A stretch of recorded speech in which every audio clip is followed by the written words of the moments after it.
a drafod ar hyn o bryd yn ochr ogleddol y prif gylch wrth i ni edrych ar gystadleuaeth y cobiau i'w Marchogaeth dros 4 blwydd o'd. Y ddau sydd wedi bod yn beirniadu y gystadleuaeth yma, Wyn Morris yn edrych ar y cydymffurfiaeth a Mr Charles yn edrych ar y Marchogaeth.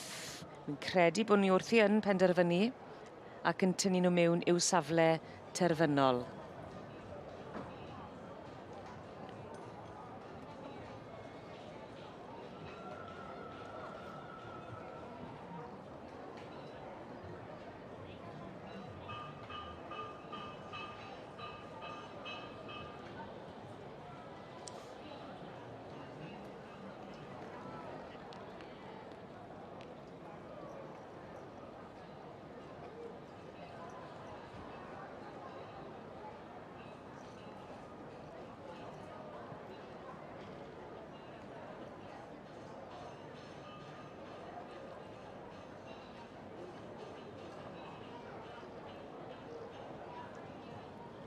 I ni'n gweld yr rhibanau'n cael eu rhoi, sy'n golygu mae enillydd y gystadleuaeth yma, y cobiau i'w Marchogaeth, yw Rooster Coburn.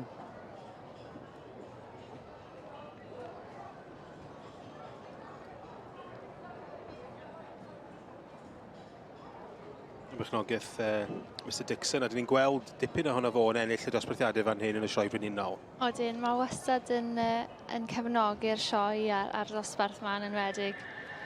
Do lan, fi'n credu o Abertawe yma fe.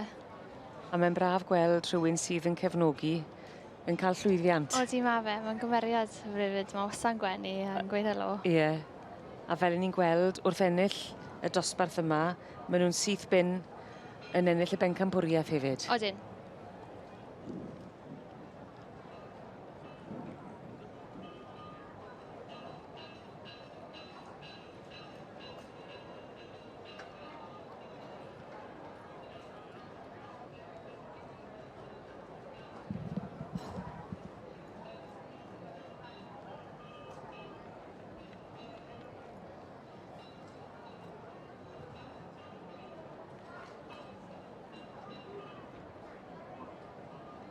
Yn yr ail safle, wy'n credu mai creafol Autumn Star.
Llongyfarchiadau gwresog I Rooster Coburn.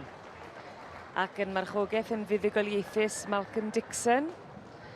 A'r adfarch arbennig yma. Nath blesio y ddau oedd yn beirniadu'r gystadleuaeth yma ac wedi ennill y Pencampwriaeth hefyd. Y cobiau yw Marchogaeth a penderfyniad Wyn Morris a Mr Terry Chalmers yn plesio y gynulleidfa hefyd.